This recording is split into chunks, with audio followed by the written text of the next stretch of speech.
Assalamualaikum warahmatullahi wabarakatuh. Saya Citrani Putri akan mempresentasikan materi tentang pentingnya pembelajaran inovasi bagi PAUD.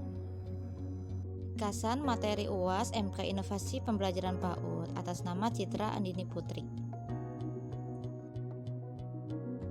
Pembelajaran inovatif.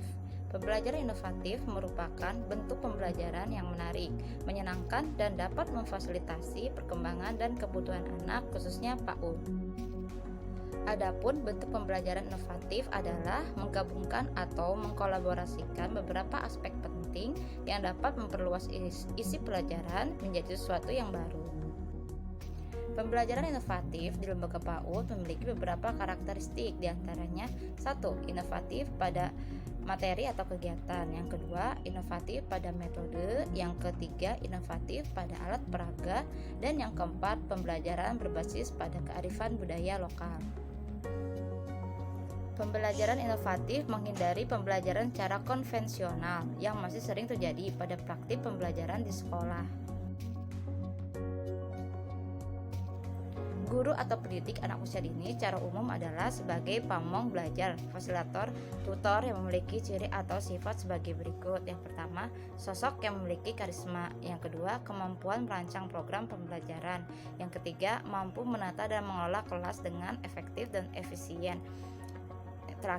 Selanjutnya, sosok yang secara sadar dapat mendidik, mengajar, dan membimbing. Dan terakhir, menjadikan guru sebagai profesi yang memerlukan keahlian khusus. Selain itu, pembelajaran juga dibuat bervariasi dengan menciptakan suatu metode pembelajaran yang baru atau dengan kata lain inovasi. Inovasi pembelajaran merupakan sesuatu yang penting dan harus dimiliki oleh guru. Hal ini disebabkan karena pembelajaran akan lebih hidup dan bermakna. Kemauan guru untuk mencoba menemukan, menggali, dan mencari berbagai terobosan. Ada beberapa prinsip pembelajaran yang dilakukan guru untuk mempersiapkan peserta didik yang memiliki kreativitas dan inovasi. Di antaranya, 1. Pendekatan pembelajaran berpusat pada anak atau peserta didik. Yang kedua, peserta dibelajarkan untuk mampu berkolaborasi. Yang ketiga, materi pembelajaran dikaitkan dengan masalah yang dihadapi sehari-hari. Dan yang keempat, untuk mempersiapkan peserta didik yang berkualitas. Sekolah seyogyanya memfasilitasi siswa dalam lingkungan sosial. Manfaat yang diperoleh dalam menerapkan pembelajaran inovatif bagi PAUD. Yang pertama, dapat menumbuhkan kembangkan pilar-pilar pembelajaran pada anak, antara lain belajar mengetahui, belajar berbuat, dan belajar menjadi seseorang. Dan yang kedua, mempunyai pendorong anak didik untuk mengembangkan semua potensi diri secara maksimal dengan ditandai keterlibatan siswa secara aktif, kreatif, dan inovatif selama proses pembelajaran di sekolah. Yang ketiga, mampu mengefektifkan pencapaian tujuan pembelajaran atau pendidikan. Dan yang keempat, mampu mendorong siswa untuk melakukan perubahan perilaku secara positif dalam berbagai aspek kehidupan pribadi atau kelompok. Slide berikutnya, kendala dalam menerapkan pembelajaran inovatif. Yang pertama, beberapa pokok bahasan yang sangat sulit untuk diterapkan pada pembelajaran ini. Misalnya, keterbatasan sarana laboratorium, menyulitkan peserta didik untuk melihat dan mengamati serta akhir menyimpulkan kejadian atau konsep tersebut. Dan yang kedua, memerlukan alokasi waktu yang panjang dibandingkan dengan metode pembelajaran yang lain.